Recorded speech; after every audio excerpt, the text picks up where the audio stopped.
All right, welcome everybody to part two of painting the dynamic sky that glows. And we are going to be talking about form and structure. Hopefully that camera stays up. um, Form and structure in our clouds. So do you guys see the pear and a bush and a cloud all side by side there? Yeah. Yeah. Great. All right, so that's from a previous class. And it was a fun way to think about the structure of a cloud. So I had everybody paint three pears and then three bushes. So you've got on the top, you've got side light. So the pears, lit from the left side, the bush lit from the left side, and the kind of cumulus cloud there lit from the right side, and then front light and backlight. So for those of you who would like to, that's a really fun way to explore different lighting and how it looks on just kind of big white puffy clouds. And let's see if I can unshare that now.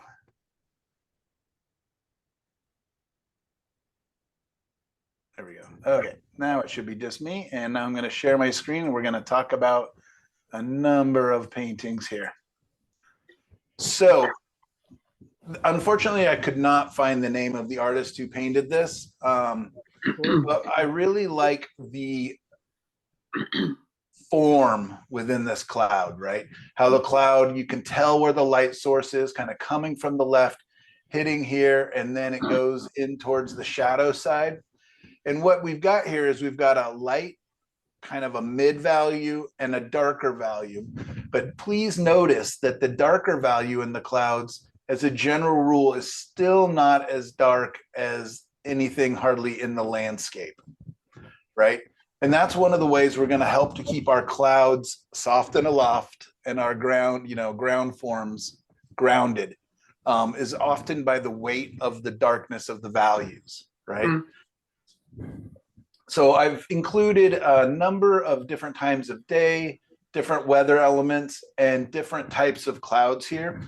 And this is in relationship to the handout, the Painting the Sky, Harnessing Values, Colors, and Light. One of my favorite all-time art quotes that I overheard at a workshop from one of the students, but now I've heard it said so many times and in so many different ways, is values do all the work in painting, but colors take all the credit. Right? You've probably heard some version of that in the past. And I just think it's so true that, when people are buying my paintings, I very rarely hear, oh, I just love your values. It's almost always, I love the colors, it's going to match my couch so well. And I get it. But I think that if our values hold true, like if it works as a black and white, it's going to doubly, triply work, in color a lot of the time. So the sky is a dynamic subject that breathes life into the landscape. Let values guide your design, colors add emotion, and light brings it together, right? So knowing our light source and what direction the light's coming from, that's one of the great things about landscape painting is you generally get one big light source, the sky, right? You've got the sun, and then, but within the landscape, you have all sorts of different type of light, depending on the weather, depending on the time of day, depending on all these things.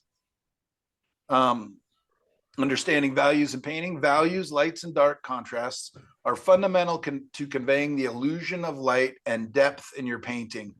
And I should have added, and form. All right, you guys understand what I say when I mean form?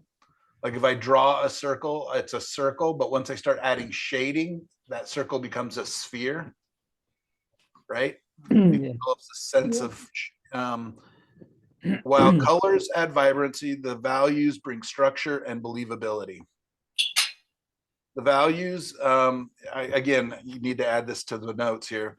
It says values serve three key roles, but actually there's a fourth. Value is a property of color. So when you're, working with color, think of its lightness and darkness as well, providing depth and mood. Values create a compelling pattern, adding interest and flow or gesture. Values combined with color and edge control bring the light to life. And the fourth one is form again, that the values convey the sense of form in here. Wow. And it reminds me of the sketch that Eloise was doing, showing us, she's been working on. And again, I do not know the name of this artist. I promised all the rest of the artists I know. I just put these ones up first because I do not know. But yeah, I just love, what I really like in this one is that the light is coming from behind this cloud. So this cloud over here is a little more side lit, but the ones in the foreground have rim light, meaning that the light's just catching on the edge because the light is behind them, versus this one, it's behind and beside. This is by Bruno Croatto, I don't know, Croatto. But what I liked in this one is that there's just little hints of clouds. And I wanted to show that, you know, these clouds are very almost flat, right? They're very subtle and very much just helping the landscape, which has a lot of form and structure in it. But your clouds don't always need to be all imposing. They don't need to be what the painting is fully about. I also included some photos in here. Again, this is Cannon Beach, the beach that's not too far from our house, and I show in a gallery right over there. We used to have a cabin right over there. We no longer do. Sad, sad. But I love, I mean, I'm constantly taking pictures of the clouds whenever we go out there. I've got to, you know, walk the beach, of course, you know. And so just what I want us to start looking at is, where is the light source? What direction is it coming from?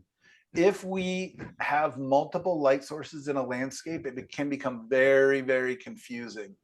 I notice when I teach plein air classes, you know, beginning plein air painters are quite slow, or oftentimes, you know, overly fussy. And all of a sudden, you know, they'll start painting in the morning and end it in the evening. And if they've painted it element by element, the clouds will be lit on one side, the rock, the haystack rock here would be on another light, and then all of a sudden the mountains being lit from behind. So it's really important to, when you're plein air painting or even painting from references or photos or imagination, that we really do make a note, mental note, or write it down or whatever it is, and say, what time of day is this, right? So this, I know, is, you know, our coast is on the west side. So this is in the evening. The sun is starting to set. The clouds are side lit, right? If it was earlier in the day, they would be top lit. If it was really sunset, you know, the sun was really setting, then they could even be bottom lit sometimes, which is a really interesting effect. If we think to the painting that we just saw of Regini with the really bright red, that one's being lit from underneath. Really like this painting. I just think the subtlety and the restraint is so kind of profound in this. This is by Carol Chisholm, as far as I can tell. I'm not positive that that's the artist, but that's the closest thing I found. But isn't that interesting how the values within the sky don't gradiate that much, but we really know where the clouds are versus the sky versus it's, you know, the clouds are heavy and creating a real foggy atmosphere on the bottom there. This one I grabbed just because it's a Claude Monet that I'd never seen. It must be one of his early paintings. I don't know. But I thought it was really interesting to see the gradation, the time of day. Yeah, a lot of fun. And, you know, Monet is so good at letting the gesture in his brushwork permeate the entire piece. Showed you this one earlier. Again, I'm just constantly like, I would probably not like to paint this ground area and everything else, but I actually have used these clouds in another painting that I did. So I'm constantly just taking pictures of clouds as references. I have a whole file of just sky and clouds and different effects, different weathers, so that I can use those as references in future paintings. So it's kind of important to just start building up your arsenal of inspiration and references. That's good for showing how they go down as they go away.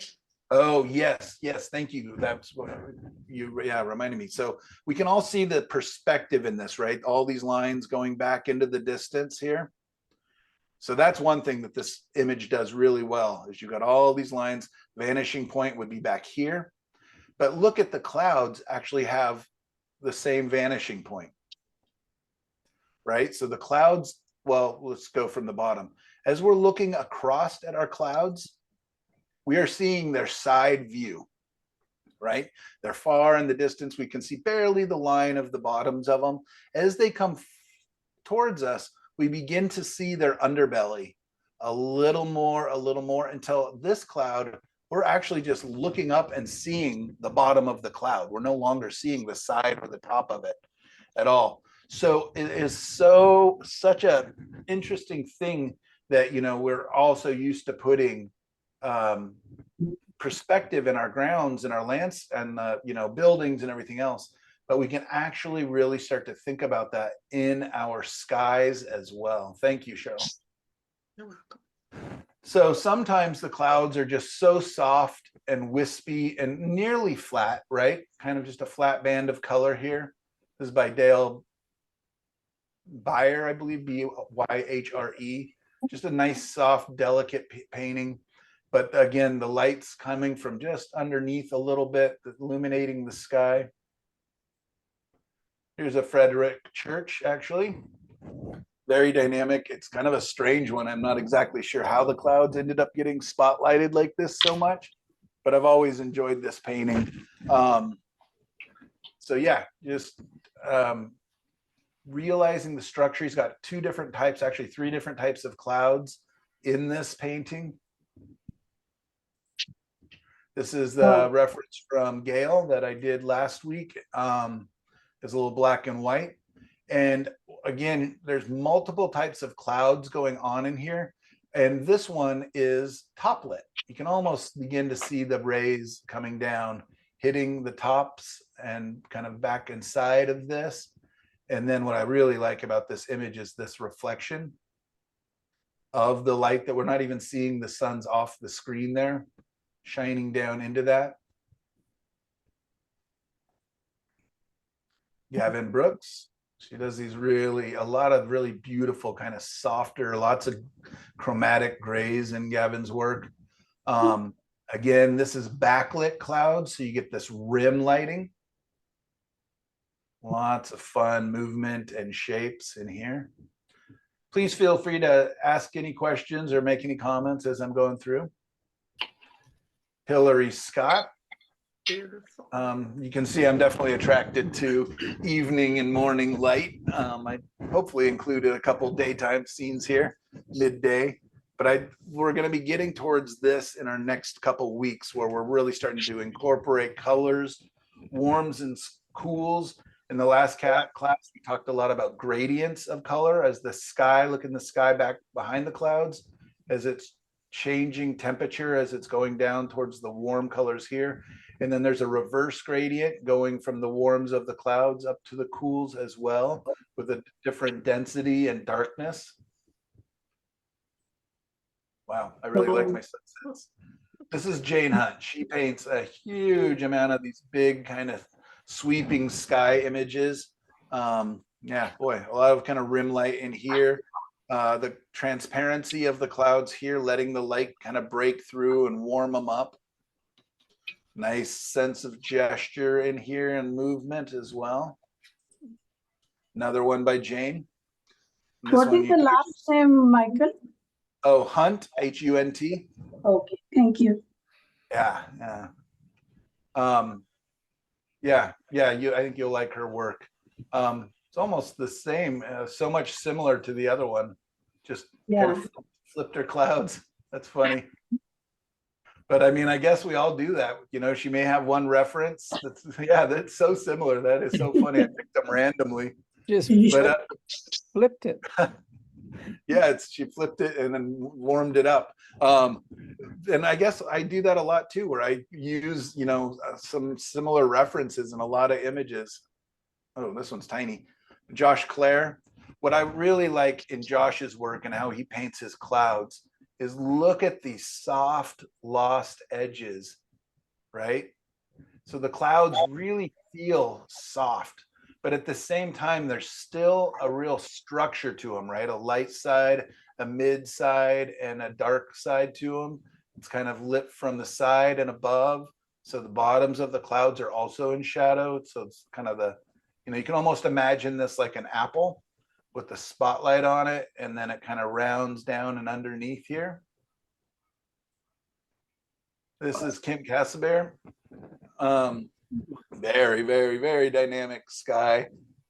It to me appears to be face lit, but I'm not positive. Maybe the sun is actually kind of in these clouds because these look backlit and like the light's hitting here. So I believe that these clouds are actually kind of thinner and more transparent. And that's something that can be tricky for a lot of us is, we can paint opaque objects, right? Density pretty easily. But a lot of times when we're painting transparency, where the light is shining through, it can become a little trickier. Does that make sense to you guys? Yeah. So you want to think about your clouds in a lot of different ways. What's the structure of them? Where's the light source?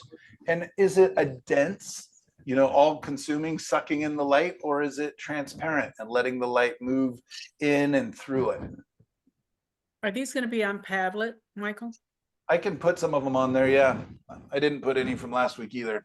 All right. So this is Maxfield Parrish, who was one of my first favorite painters. Like as a little kid, I just went crazy for Maxfield Parrish. And he's the master. I mean, they literally named the color blue after him, the Parrish blue. And he works in lots and lots of transparent glazes. Oftentimes, at least in the kind of few unfinished paintings I've seen, he actually, instead of doing black and white, did blue and white under paintings and then would add the color over the top. But I just love this, and I love the color scheme. Louise, you were talking about kind of more nocturne and cooler colors earlier today, and I would love to do something like using these colors sometime, even though it doesn't have clouds in it. But don't worry, we're going to see some of his cloud paintings. So Maxfield Parrish was an illustrator, and he was the most famous print artist. At one point in the US, 33% of households are said to have had one of his prints in their house. He did a lot of magazine covers and things, but yeah, what is interesting is just how he built these paintings up with just lots and lots and lots of transparent glazes. Unfortunately, a lot of them are kind of cracking and falling apart because he was an illustrator. He was working under time constraints, so had to use a lot of dryers in his oil paints. I'm sure if acrylics were around when he was painting, he probably would have painted with acrylics. Just same artist, what different feeling, right? And light and everything else. And just really showing how mood and how the clouds can really help us to tell the story and convey the feeling that we want to get in the paintings. Michael Bicaris again, we looked at some of his work last week. And I didn't really know anything about him, but I've had fun the last couple of weeks looking through, and he paints a huge amount of different skies. So I could see him as somebody I would want to revisit when I was kind of confused or trying to figure out how to paint some different light effects. Look at that little sun flare on the beach. Beautiful. Yeah. And up in here too, just that transparency as the light's coming through, getting cooler as it goes up. The light source will often be much warmer towards this clouds, and then you can see it almost gets like whiter and lighter and cooler as it goes away. This is Michael Bicaris again, but I really like just again the structure, just like that Josh Clare painting we looked at. It's kind of top and side lit. This one's a little more front lit. Isn't that great? And then just like we were talking about the perspective, how we can kind of see the underbellies of these clouds, and then as we go back, we just see more and more of the sides. And I'm guessing he did the blues of his skies last, and came in and really carved out or revisited the sky and really carved out and looking at these negative shapes that are so beautiful and interesting without getting too busy, which can be a trick. Michael Stack was a painter of the Southwest, and lots of these just grand skies, lots of what is it called? Cumulonimbus. Cumulonimbus. Gosh, I don't know why that doesn't roll off the tongue. But lots of these like big, stormy yet beautiful, almost anvil skies. And you can oftentimes see the rain kind of, you can see the beginning barely back here of a hill. And it gets just obliterated in the rain and kind of reappears right there. I'm not sure if you guys can actually see it. It's so delicate. But aren't those just beautiful, fun shapes? Yeah. Yeah, gorgeous. Still getting, even though it's an upright cloud, you're still getting the gesture and the movement Mike, on the sides of it. Yep. that kind of reminds me of the cloud that you painted and then painted over. Yeah, this is what I was trying for. Yeah, absolutely. I wish I would have seen this reference. Maybe it would have helped. Well, but you had with your tree and ground, so much more interesting things, and his is just that low landscape. So Yeah, that's true. This is all about the clouds. Yeah. All right, you made me feel a little better. Thank you. I see that landscape often out Look at here. that.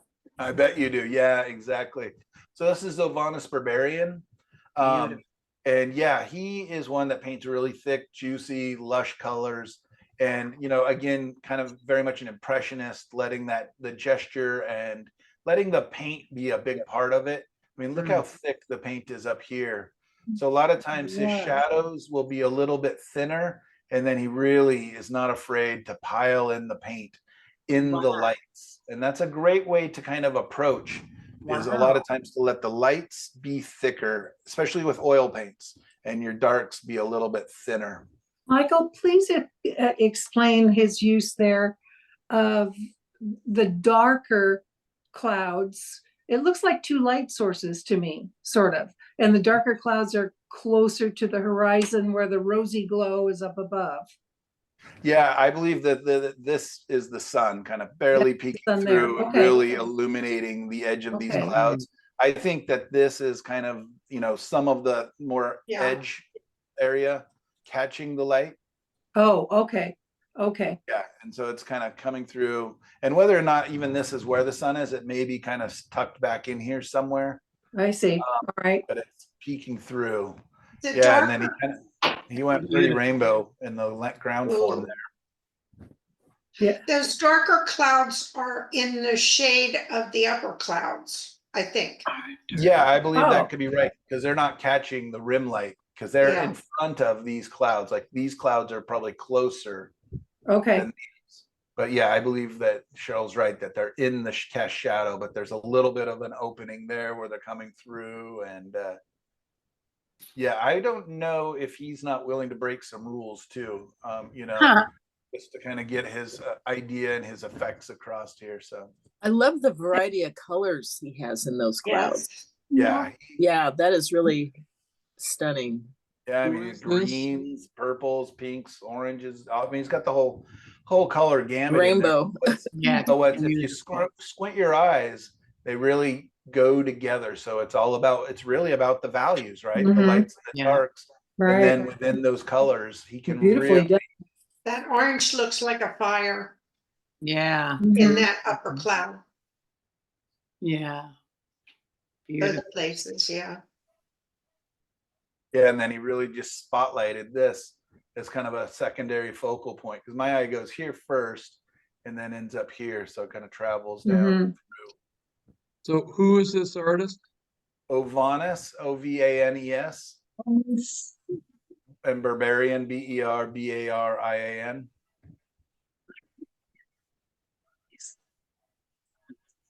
This is Renato. We've looked at his work quite a few times.